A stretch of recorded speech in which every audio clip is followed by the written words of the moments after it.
Bonjour, ici Catherine Diane et bienvenue à cette nouvelle édition de The UXer. Aujourd'hui, nous avons pour vous une entrevue enregistrée au Web à Québec avec David Brieung, responsable des opérations du Tech3 Lab, qui nous parle de sa conférence qu'il a donnée en collaboration avec Pierre-Marjoric Léger. Également, nous rejoindrons Jean-François qui interviewe Cynthia Savard-Saucier, directrice UX chez Shopify. Ils parleront du livre qu'elle a coécrit, Tragic Design. Nous vous rappelons également que les entrevues enregistrées au WAX sont disponibles en vidéo sur notre site internet theuxer.com. Merci d'être à l'écoute.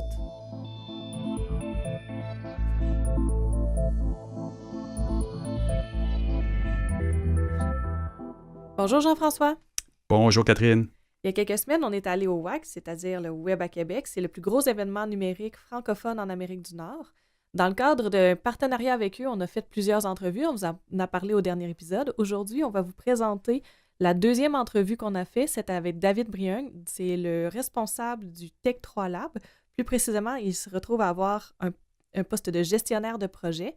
Il était là avec Pierre-Marjoric Léger. Il faisait une conférence qui s'appelait « Accélérer et enrichir la recherche en expérience utilisateur à l'aide des neurosciences ». C'est très intéressant, effectivement. Puis eux, ils sont en train d'utiliser là, des algorithmes d'intelligence artificielle derrière ça pour, à chaque fois que des gens sont testés, avoir plus d'informations qualitatives sur ce genre de réaction ou d'être plus en mesure d'avoir de la qualité sur les réactions des gens. Oui, ce que je trouve intéressant aussi, c'est que souvent, quand on parle de laboratoire d'expérience utilisateur, d'emblée, on va parler oculométrie, c'est ce qu'ils font aussi. On va parler beaucoup aussi de peut-être de data, de données, mais on a toujours une espèce d'impression qu'ils vont aller faire du quantitatif, alors qu'eux, ils donnent beaucoup au lab dans le qualitatif. Donc, ils vont même aller chercher les émotions, ils vont aller chercher justement, pas juste où est-ce que l'œil regarde, mais qu'est-ce que c'est l'émotion qui est vécue, tout ce qui est par rapport aux data que le corps peut envoyer par rapport à l'émotion qu'il vit. Donc, on n'est vraiment plus dans l'univers exclusivement du quantitatif. Oui, mais tu l'as dit, il y a un débat, je pense, dans la communauté, ou peut-être pas un débat, mais j'ai eu des réactions parce qu'ils sont effectivement dans la mesure extrême. Là, on parle de casque pour mesurer les ondes cérébrales, mesurer aussi les réactions, la sueur, le regard avec l'oculométrie. Ils sont dans la mesurabilité extrême. Et oui, ils en tirent des conclusions. Et je pense que c'est de là qu'un peu dans la communauté universitaire, il y a des réactions en ce moment à dire est-ce qu'on mesure trop l'humain? Est-ce qu'on est en train de dépersonnaliser un peu le processus d'expérience utilisateur en faisant ça?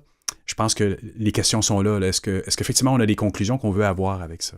Bien, c'est sûr qu'on a quand même une certaine réticence des fois parce que, quand on va poser des électrodes, quand on va mettre finalement des compléments pour mesurer, c'est des choses que normalement les utilisateurs, ils n'auront pas quand ça va être le temps. Donc, est-ce que ça vient entraver le test? Est-ce qu'au contraire, ça vient l'aider? Comment est-ce qu'on fait pour intégrer tous ces petits composantes-là sans finalement altérer la donnée qu'on va aller sortir du test? Donc, c'est toutes des choses qu'ils sont venus aborder. Puis aussi les problématiques au niveau de la gestion, parce que organiser des tests utilisateurs, oui, ça peut être fait de façon très rapidement puis très facilement, mais on a tout le volet aussi où est-ce que là, il faut aller chercher les gens, il faut les amener au lab, il faut contextualiser cet environnement-là pour pas que les gens, justement, aient une réaction un petit peu trop forte par rapport à tout ce qui est hors contexte à l'utilisation. Donc. Et ils font des tests aussi. L'année dernière, ils m'ont dit qu'ils avaient fait des tests sur place dans le Vieux-Port pour tester le Nintendo Switch. Oui. Donc, les gens sur place pouvaient... ils sont capables aussi de déplacer leurs installations, mais ils amènent aussi quelque chose d'immense dans l'industrie. Là, ça va être dans les prochains mois. C'est la rapidité avec laquelle on peut faire des tests et en tirer des rapports. Ça, c'est complètement nouveau dans l'industrie, alors qu'avant, on pouvait passer des semaines à faire des tests puis à en tirer des conclusions. Après, là, fort de l'intelligence artificielle qui est dans le système, on va pouvoir te sortir des conclusions beaucoup plus rapidement. Là. Puis, parlant de quelque chose qui est très gros dans l'industrie, il me disait que bientôt, il va avoir un studio de test mobile. J'appelle studio, mais je ne sais pas trop comment finalement l'appeler de façon officielle, mais ça va être mobile en fait. Ouais. Donc, on n'aura plus nécessairement besoin de se déplacer dans les laboratoires du Tech3 Lab. On va pouvoir aller rejoindre l'utilisateur sur le terrain. Ça, c'est quand même majeur en termes de tests, tant au niveau de l'oculométrie que de tout ce qui est la neuroscience. Oui, puis on le sait, dans notre industrie, c'est le petit côté que nos clients ont un petit peu de difficulté à vouloir intégrer parce qu'on se dit « Ah, ça va coûter cher, ah, ça va être long ». Puis depuis 6 mois, 1 an, on nous parle de faire des guérilla-tests. Allez-y rapidement, aller chercher des utilisateurs, faire des petits tests sur 2-3 jours, venez nous voir.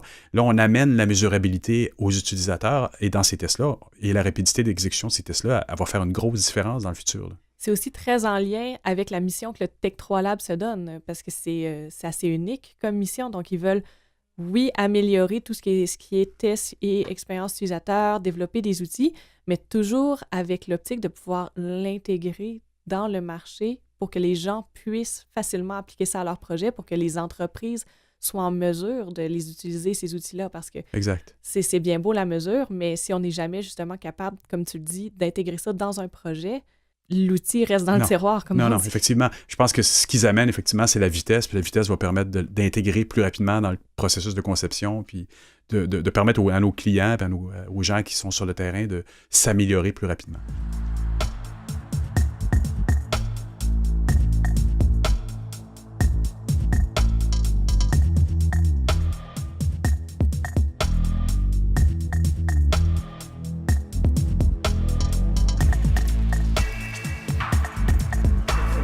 Présenter demain après-midi avec mon directeur, le professeur Pierre-Majorie Cléger, qui est accélérer et enrichir l'expérience utilisateur, la recherche en expérience utilisateur à l'aide des neurosciences.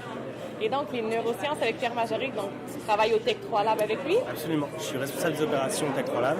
Donc, je m'occupe vraiment de toute la gestion des opérations, de l'organisation de tous les tests qui se passent au laboratoire, les relations avec les partenaires, mais en même temps toute la gestion interne du travail.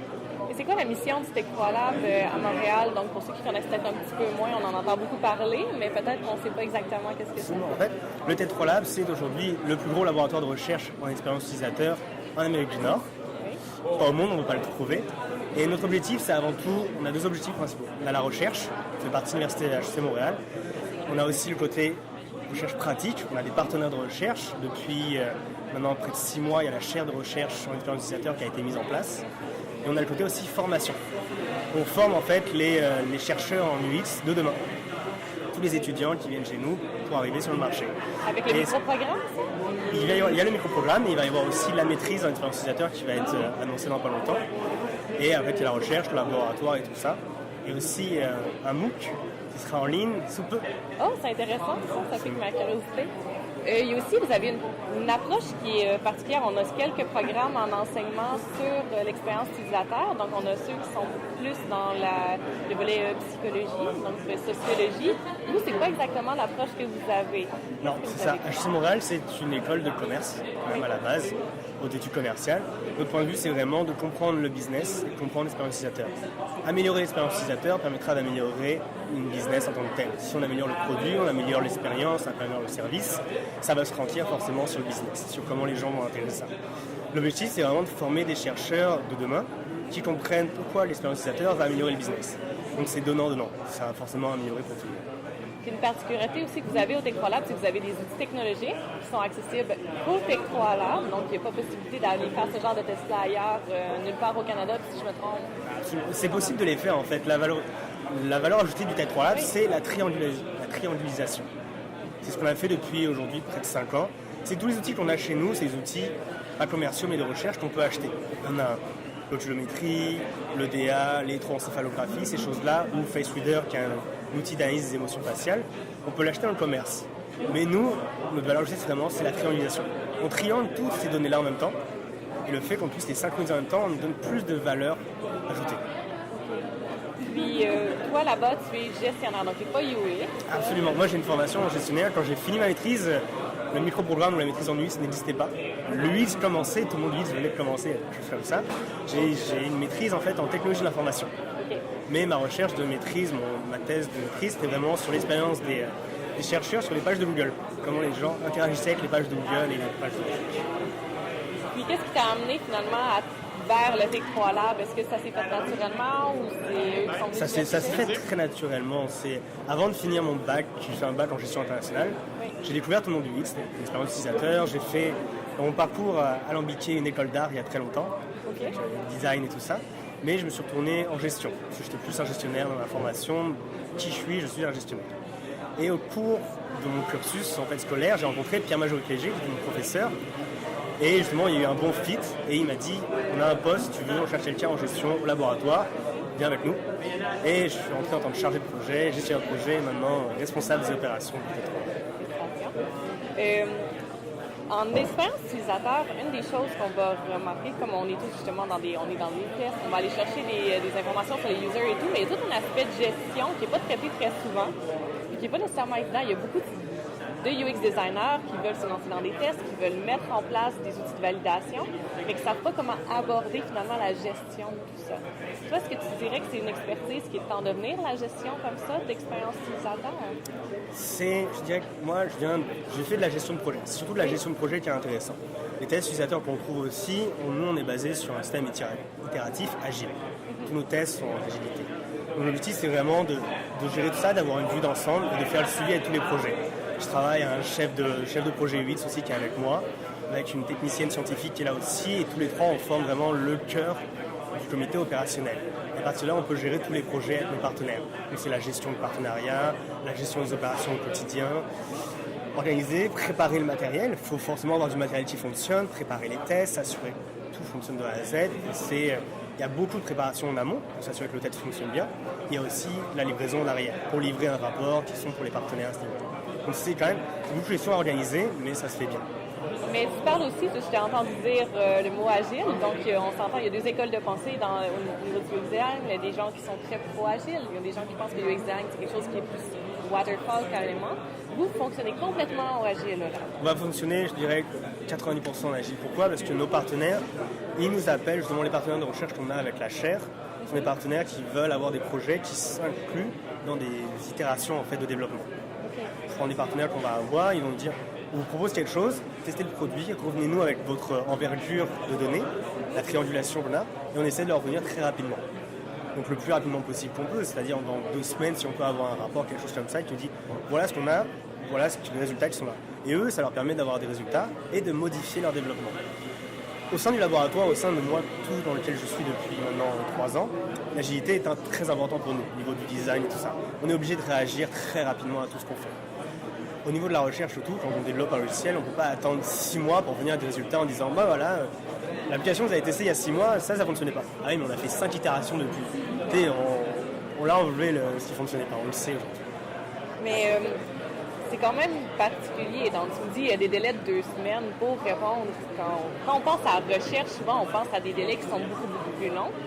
Comment vous arrivez, finalement, au niveau de la gestion, à faire tout ce qui est recrutement, aller chercher les utilisateurs, s'assurer que les utilisateurs sont dans les bonnes personnes, faire les tests, c'est énormément de travail. Comment tu gères tout ça? Pour faire un projet, on va dire, dans livraison de 2 semaines, quand on parle de 2 semaines, c'est principalement la livraison. Du début de la collecte jusqu'à la livraison du rapport.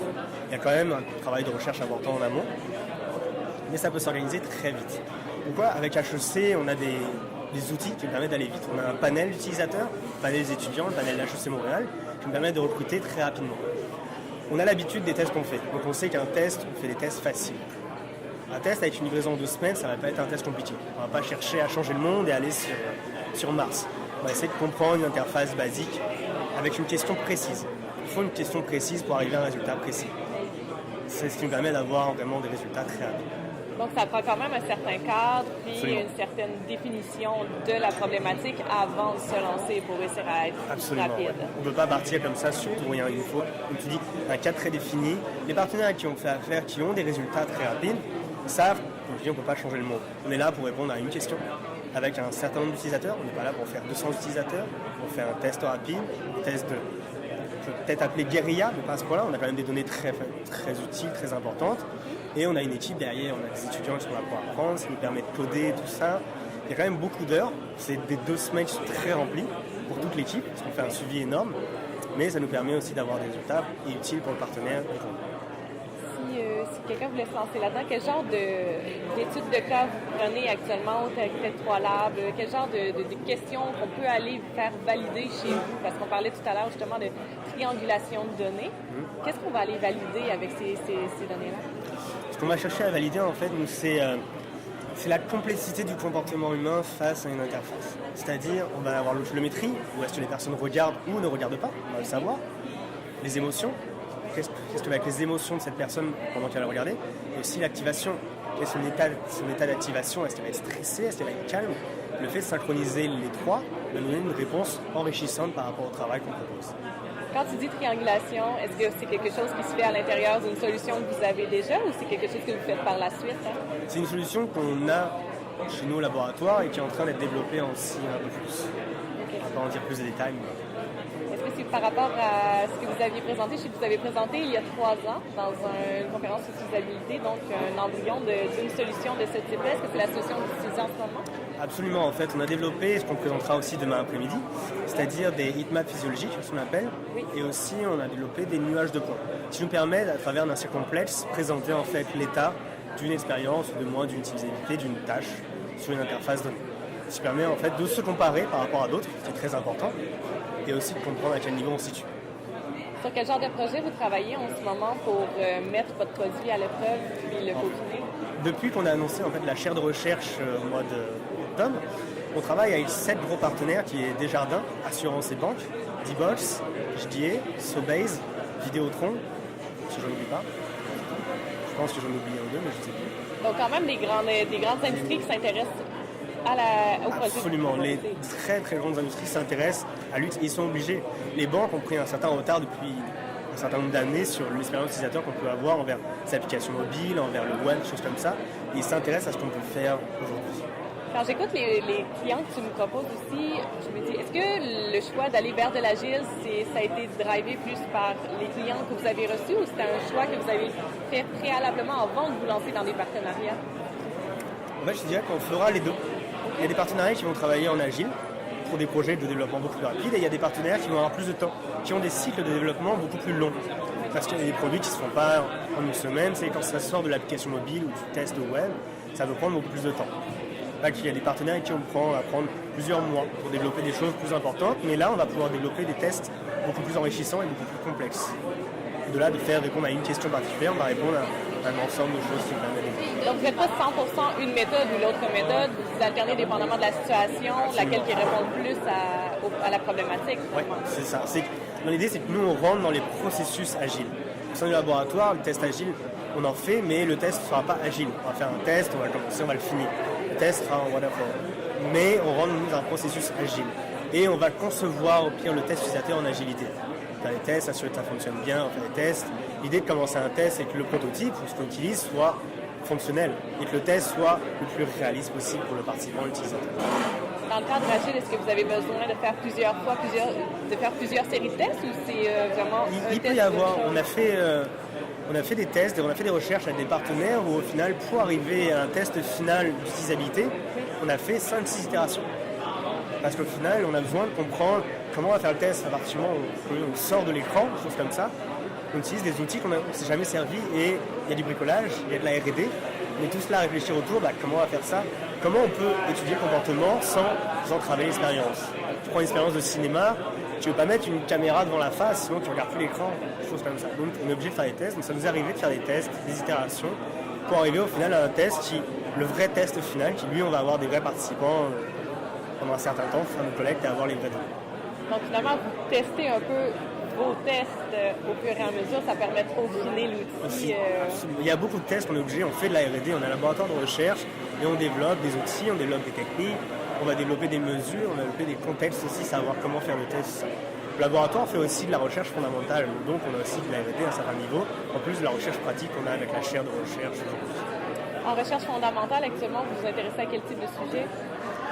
Actuellement, on s'intéresse, je touche moins à ce niveau-là, donc je te dirais, on va reprendre des sujets qui sont toujours le testing en marchant.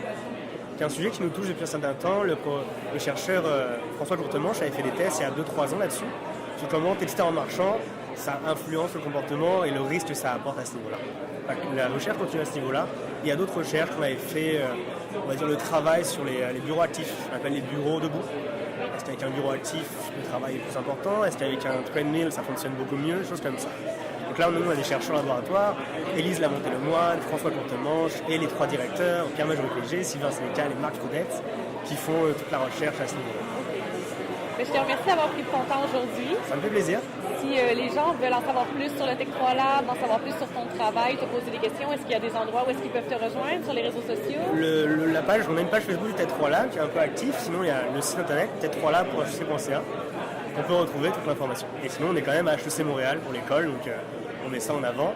Et il ne faut pas oublier le MOOC qui sera en avant dès le mois prochain, qui va être en ligne et ouvert à tous, pour comprendre justement les premiers pas des expériences utilisateurs et pour savoir à quoi ça coûte. Si vous voulez en savoir plus sur le Tech 3 Lab ou la neuroscience, nous vous conseillons bien entendu de consulter le site web du Tech 3 Lab. Vous pouvez également vous inscrire au micro-programme en expérience utilisateur en contexte d'affaires donné par le HEC. Vous trouverez les liens vers ces sources sur notre site Internet. C'est maintenant l'heure d'aller rejoindre Jean-François Poulain. Jean-François, tu as rencontré Cynthia Savard-Saucier, toi. Ben oui, je suis allé voir Cynthia, que je connais depuis plusieurs années. C'est quelqu'un qui est elle est très active sur la scène UX à Montréal, au Québec. Elle a fait des conférences à New York. Elle s'est fait connaître vraiment très, très largement. Elle a une réputation internationale dans le design UX. Quand même une figure du UX québécois. Oui, quand même. Oui, toute jeune. Puis elle a fait sa marque. Elle a des beaux sujets de conférences à chaque fois. Et là, elle a écrit un livre l'année dernière, à peu près en même temps où elle mettait au monde un petit garçon. Alors, quand j'ai fait l'entrevue, son fils était avec elle. C'était une belle entrevue. Et donc, le sujet de son livre parle du design qui a une influence sur nous en tant qu'être humain, qui peut aller jusqu'à causer des dommages physiques, mais dans le cadre de l'entrevue, on couvre aussi tout ce qui est, en général, ce que le design peut avoir comme effet sur nous, qui peut être des émotions négatives, ça peut être un design qui va nous amener à prendre des mauvaises décisions aussi, là. Puis le nom du livre, c'est Tragic Design, donc j'imagine qu'il y a eu quand même quelques cas où est-ce que c'est allé quand même assez loin, les mauvaises décisions Oui, absolument. Dans l'entrevue, elle va nous expliquer le cas de Jenny qui est dans le domaine médical, puis qui fait effectivement, ou qui a effectivement quelque chose de très grave lui arrive. Je vais le laisser pour l'entrevue, mais il y a quelque chose de grave qui arrive, donc causé par un mauvais design dans un hôpital sur un écran de moniteur, là, comme on voit quand on va dans les hôpitaux. Donc, ça peut aller jusque-là, évidemment. Il y a des processus qui peuvent être mis en place, mais notre responsabilité, nous, en tant que UX designer ou que UX, en général, peut avoir des implications qui vont potentiellement jusqu'à la mort, là. C'est quand même intéressant de mettre ça en comparaison avec le fait qu'on vient de parler justement de tests utilisateurs. Puis une des choses qui peut empêcher d'avoir des mauvaises décisions comme ça qui se prennent, c'est d'aller tester nos solutions. Exactement. Mais malgré les tests, parfois, il y a certaines décisions qui peuvent être laissées parce qu'en test utilisateur, on va aller chercher certains personas, mais parfois, ça peut arriver que certaines personnes ne soient pas prises en compte pendant les séances de test et c'est là que les erreurs peuvent être coûteuses, si on peut le dire comme ça. Oui, absolument. Je pense qu'on ne contrôle pas complètement. Quand on fait des tests utilisateurs, on parle de 3, 20, mais c'est jamais les centaines de milliers de personnes qui potentiellement, parfois, testent nos applications ou utilisent nos applications. Parfois, ça a des incidences sur des animaux d'élevage. Ça peut être plein de choses. Puis une petite erreur peut avoir une implication à très long terme. Mais ça peut en avoir sur les émotions, comme tu disais tout à l'heure, qui peut causer des suicides, causer plein de choses. Donc, je pense que c'est une partie du travail dont on a la responsabilité, mais qu'on ne tient pas toujours compte. Hein. Quand on fait quelque chose, c'est effectivement un sujet qu'on n'aborde pas souvent parce qu'on va beaucoup parler justement des dark patterns. Ça, c'est autre chose où est-ce qu'on veut, par des mécanismes, je dirais des mécanismes douteux, amener l'utilisateur à faire quelque chose que lui, à la base, ne cherchait pas nécessairement à faire. Ouais. Là, on est dans un autre univers complètement différent où est-ce que on va faire des choses à l'utilisateur, on va avoir une influence sur ses émotions, sur son quotidien, mais de façon complètement involontaire. Oui, absolument. Mais là, entre autres, elle parle des dark patterns aussi, parce que parfois, peut-être qu'il y a des designers qui ne savent même pas qu'ils utilisent des dark patterns. Les impératifs commerciaux, parfois, nous obligent à être un peu plus... mettre de l'avant certaines choses. On ne s'en rend pas compte, mais on a des implications. Si, par exemple, on travaille dans le domaine du jeu, on peut avoir des implications qui font que les gens vont y mettre une partie de leur fortune. Donc, ces implications-là, ces choses-là peuvent avoir de l'effet sur les gens. Je pense que ça revient un petit peu aussi parfois, c'est couvert dans l'entrevue, on en parle, l'éthique de ce qu'on fait. Est-ce qu'on va jusqu'à un certain point pour convaincre nos utilisateurs de faire telle chose ou telle chose? À partir de quel moment on dit non, finalement? Ah oui, exactement. Parce que c'est quand même une décision qui... Je ne vais pas dire qu'elle nous revient entièrement parce que c'est une responsabilité qui est partagée parmi toute l'équipe, mais on a quand même une place privilégiée pour mettre une opposition par rapport à certaines décisions de design. Oui, je suis d'accord avec toi. Je pense que en tant qu'individu, même dans une équipe, on a toujours la responsabilité d'être capable de dire non ou de lever un flag en disant « Je pense que cette partie-là, on ne devrait pas la faire. Elle va avoir un impact sur des gens au bout de la ligne, mais un impact négatif. » C'est très intéressant. C'est un sujet qui n'est pas abordé énormément dans l'industrie. J'ai très hâte d'entendre ce qu'elle a à dire.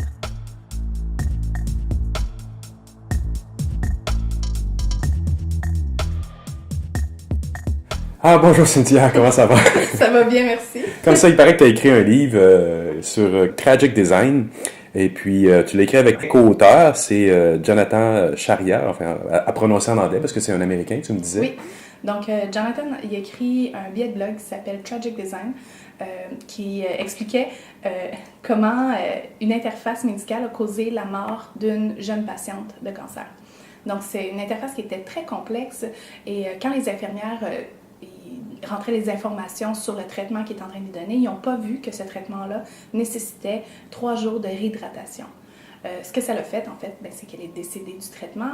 Et quand Jonathan a appris cette histoire-là, il trouvait ça vraiment tragique. Donc, il a écrit ce billet-là. Et O'Reilly Media, la maison d'édition qui est connue pour les livres qui ont les animaux sur la couverture. Souvent, c'est comme ça qu'on les connaît. Quand tu parles de ça, tu parles également, tout à l'heure on en parlait, c'est donc le design a des impacts sur ce que les utilisateurs peuvent vivre. Ça peut, dans ce cas-ci, les tuer. Quelles autres formes d'impact tu peux avoir comme ça sur les gens? On se demande souvent comment le design va aider. Tous les designers, ils disent qu'ils vont devenir designers pour aider les gens. Ils vont voir une situation puis ils vont dire « Hey, moi, je pense que je préfère la différence. Je pourrais designer un affichage dans un aéroport différent puis ça va aider les gens à se trouver. » Puis c'est comme ça que les gens deviennent designers pour la plupart. Jamais les gens vont dire « Moi, je deviens designer pour faire de l'argent ou pour rapporter de l'argent à la compagnie. » Puis les gens ne pensent pas non plus à l'impact négatif que leur design pourrait avoir sur les gens. Ils pensent toujours à l'impact positif, ce qui est bien parce qu'il faut qu'on soit optimiste. Mais dans le fond, moi, mon livre, il se pose la question, c'est quoi les conséquences négatives de nos mauvaises décisions de design? Parce que, on va se le dire, on n'est pas parfait, on prend des fois des mauvaises décisions. Et puis l'école ne nous apprend pas à se poser les questions, c'est quoi le problème avec ces mauvaises décisions-là? Mais c'est pire que ça, là. En ce moment, tu dis même que un mauvais design peut avoir des conséquences. Nous, en design, en UX, en ergonomie, on n'a pas nécessairement d'ordre professionnel. Je pense qu'il y en a un en ergonomie, mais il n'y a pas nécessairement, comme un ingénieur, une responsabilité professionnelle si quelqu'un meurt de l'écrasement d'un pont. Dans notre cas, puis ça commence de plus en plus à être le cas, on peut avoir des incidences comme ça sur la vie des humains. Absolument. Les designers ont des associations professionnelles, mais ils n'ont pas d'ordre professionnel. Puis une ordre professionnelle, par définition, le but, c'est de protéger le public. Puis c'est quelque chose que nous, on n'a pas. Puis comme je disais, à l'école, on n'apprend pas les conséquences de nos mauvais designs. Donc quand on arrive sur le marché du travail, ça devient vrai ce qu'on fait, mais on ne pense pas qu'on peut tuer des gens. Mais évidemment, on ne souhaite pas tuer des gens, personne ne souhaite ça, mais on ne pense pas, exactement. Et quand on regarde pourtant dans la littérature, il y a énormément d'exemples où est-ce qu'il y a eu des morts, dans des accidents certainement, où le design n'a pas nécessairement causé la mort, mais aurait pu prévenir la mort. Puis c'est un peu ça aussi qu'on aborde dans le sujet, toutes ces situations-là où le designer aurait pu faire une différence, avoir su. Mais évidemment, il y a un gros avoir su qui est plus facile en rétrospective que quand on est en train de faire le design en tant que tel. As-tu des exemples à nous donner? Tout à l'heure, tu me parlais d'exemples qui peuvent fâcher.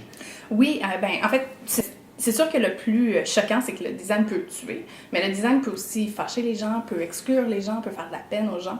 Et puis, si tu veux un exemple, par exemple, parce que le design peut fâcher, fâcher, ça peut se passer de différentes façons, mais une façon que le design peut fâcher, c'est en étant impoli. Puis on pense que la politesse, c'est juste dans la relation 1 à 1 entre les gens, dans une relation interpersonnelle, mais en réalité, un logiciel peut être impoli.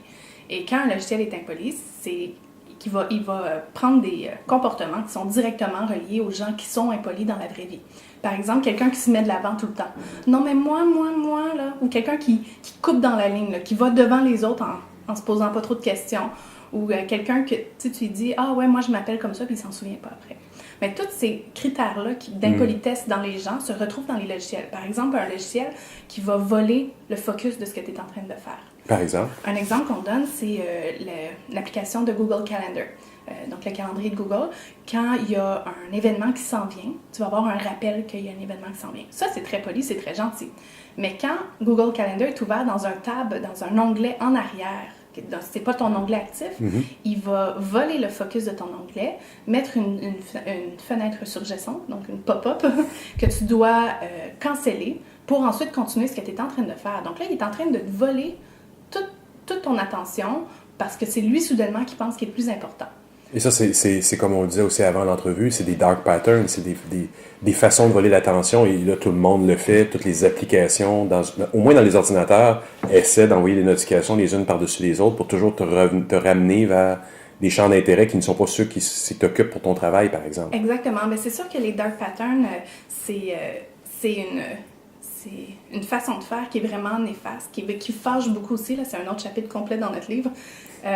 Chapitre tu, il y a le chapitre fâche, puis il y a le chapitre attriste. Ah, OK. Donc, dans le chapitre fâche, il y a les dark patterns. OK.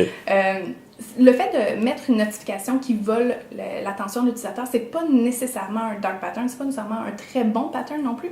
La différence entre du mauvais design et du dark pattern, c'est que le mauvais design, souvent, c'est le designer qui fait une erreur, qui fait une faute. Le designer ne sait pas comment faire quelque chose ou ne sait pas que ça va avoir un impact et fait une erreur, la personne subit l'erreur. Un dark pattern, c'est le designer il est très intelligent, il utilise les biais conscients, les biais inconscients, à son bénéfice, au bénéfice de l'entreprise. Donc, il sait très bien que la personne va avoir de la misère à enlever l'assurance. Et puis, c'est pour ça qu'il va la mettre qu'il va implanter ce pattern de design-là. Donc, ça, c'est ce qu'on appelle un dark pattern et c'est très néfaste. C'est fait sciemment pour un objectif précis, exactement. monétaire. C'est toujours pour tromper l'utilisateur. Et l'utilisateur ne gagne jamais dans un dark pattern. On utilise le design contre l'utilisateur plutôt que de l'utiliser pour l'aider, ce qui devrait être On se retrouve avec un élément inutile sur notre facture qui a été imposé par une interface mal faite. Exactement. Pas mal faite, bien fait. Très bien fait. Pour tromper l'utilisateur. Exactement. C'est un peu... tu sais, quand on pense à ça, là, ça ressemble un petit peu aux conmen, des gens qui viennent, des charlatans, qui viennent te vendre et puis finalement, tu es obligé aussi d'acheter ça. Finalement, tu es obligé d'acheter tel truc. Toutes ces techniques charlatantes de marketing, de vente à pression, tout ça se retrouve dans des patterns de design. Tu sais, juste si on parle, par exemple, d'une case à cocher qui est déjà cochée. Donc, le pouvoir de l'option par défaut est très, très, très important. Quand on regarde, par exemple, en Allemagne, plutôt que d'avoir à cocher la case pour faire un don d'organe, la case est déjà cochée puis la personne doit décocher la case pour faire le don d'organe. Mais la différence entre ici et puis là-bas, les chiffres sont pratiquement inversés. Je n'ai pas les chiffres exacts en tête, mais c'est quelque chose comme ici, c'est 5% des gens, et là-bas, c'est 95% des gens. Donc, si pour quelque chose comme donner un organe qui est très, très gros, ça a autant d'impact, imagine pour quelque chose qui a moins d'impact, comme un petit 5$ de plus dans ton panier d'argent. Et donc, est-ce que vous vous posez la question, est-ce que dans le cheminement du livre, maintenant, vous donnez vous décrivez plusieurs types de patterns comme ça, des exemples, des gens qui ont partagé, et là, tu dis... Vous êtes en train aussi, à travers le livre, de proposer des outils, des solutions aussi. Exactement. On a essayé de mettre beaucoup, beaucoup de solutions parce que c'est bien beau de dire que le designer est responsable de ses mauvaises décisions, de ses mauvais choix, mais comment faire pour les détecter comment on aussi, améliore ça exactement, comment on améliore la situation, comment on empêche la situation d'empirer. Par exemple, il y a une expérience très, très simple à faire en équipe. Si on est une équipe de 10 qui travaille sur un projet, on peut faire ce qu'on appelle le sad sheriff, donc le shérif triste. Chaque semaine, il y a quelqu'un qui porte un chapeau. Donc, le sad sheriff, c'est un exercice qu'on peut faire en équipe où chaque membre de l'équipe, à chaque semaine, change, elle porte le chapeau. Et la personne qui porte le chapeau est responsable de représenter l'utilisateur qui est triste.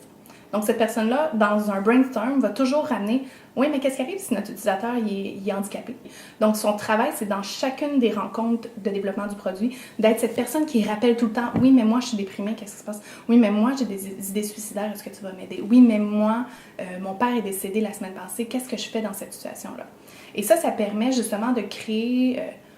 Parce que c'est difficile de penser à toutes les situations possibles. Tu ne peux pas penser à tout le monde. Même en faisant des tests utilisateurs, on le sait, on ne peut pas tester avec 2 millions de personnes. Ça ne se peut pas. Donc, ça permet de déceler toutes ces avenues potentielles dangereuses. C'est sûr, on parle aussi du danger de se mettre soi-même tout le temps dans la peau de l'expérience, dans la peau de l'utilisateur. Oui, ça fonctionne, mais c'est pas la solution ultime non plus. Donc, ça peut pas être utilisé en isolation puis dire je vais juste faire ça puis ça va être suffisant. Moi, je vais m'imaginer en tant qu'une personne handicapée. Tant que tu l'as pas été, c'est très difficile à se mettre dans la peau. Un peu comme, j'avais lu cet exemple-là que je trouvais excellent, un enfant qui se déguise en astronaute puis qui se met dans une boîte en carton avec du papier d'aluminium partout. Ça fait pas de lui un astronaute. Ça fait pas de lui un astronaute. Même s'il se met dans la peau de l'astronaute, même s'il est persuadé qu'il est un astronaute puis il va dire ce qu'il a vu dans les films, il va faire ressortir les stéréotypes de ce que c'est qu'un astronaute. Il va pas faire ressortir la vraie expérience de ce que c'est. Donc, c'est un peu la même chose. Je peux m'imaginer être aveugle, mais tant et si longtemps que j'ai pas vécu, que j'ai pas C'est pas parce que tu vas te fermer les yeux que tu vas être aveugle. Exactement. C'est pas parce qu'on se ferme les yeux qu'on est aveugle. C'est une bonne Ouais, pas phrase. pire, hein? Ouais. Je pense que ça va être le nom de ma prochaine conférence. Donc, on appelle ça qu'on fait de l'empathie projetée. Donc, on se dit, je vais designer parce que les gens vont avoir besoin de ça, mais en réalité, tu penses que toi, tu as besoin de ça, puis tu fais de l'empathie que tu projettes sur tes utilisateurs potentiels. Donc, ça, c'est une autre chose à prendre en considération. C'est-à-dire, oui, il y a des bons outils, mais ça peut pas être juste des outils qui sont utilisés en isolation. Il faut qu'ils soient utilisés avec des tests, avec des entrevues, avec de l'observation. Avec des vrais utilisateurs aveugles, avec des vrais astronautes. Avec des vrais utilisateurs aveugles. On donne des trucs comment faire des tests avec des gens aveugles, justement. C'est quelque chose qu'on fait beaucoup chez Shopify et puis c'est quelque chose que je suis très, très fière d'avoir implémenté aussi. Ça va être intéressant. C'est un livre qui est vraiment recommandé. Il va sortir à quel moment? En ce moment, on vient de finir la première partie d'écriture. C'est-à-dire qu'on a fini l'écriture du manuscrit. On rentre en processus de révision. Donc, on va avoir une première révision technique. On pense à une publication au mois d'avril, quelque chose comme ça. Parfait. Je te remercie beaucoup, Cynthia. On va se reparler bientôt. Parfait. Merci. Merci. Si vous voulez en savoir plus sur le tragic design, nous vous conseillons bien sûr de lire le livre coécrit par Cynthia, disponible sur le site de O'Reilly Media. Vous pouvez également lire l'article publié par Luca Morovian, How Might Bad UX Design Might Kill You in the Future. Vous retrouverez les liens vers ces sources sur notre site Internet. C'est déjà la fin de cette édition de The UXer. N'hésitez pas à passer le mot autour de vous, à partager nos épisodes. Vous pouvez aussi nous mentionner sur Facebook, Twitter, Instagram. C'est toujours très apprécié. Nous aimerions également remercier les Vues et Voix pour les studios d'enregistrement et également Perrine 20 pour son identité graphique de UXer. Si vous voulez parler à Jean-François ou à moi, vous pouvez également nous rejoindre sur les médias sociaux ou sur le site internet theuxer.com. Merci d'avoir été là et je vous souhaite une excellente semaine. Au revoir.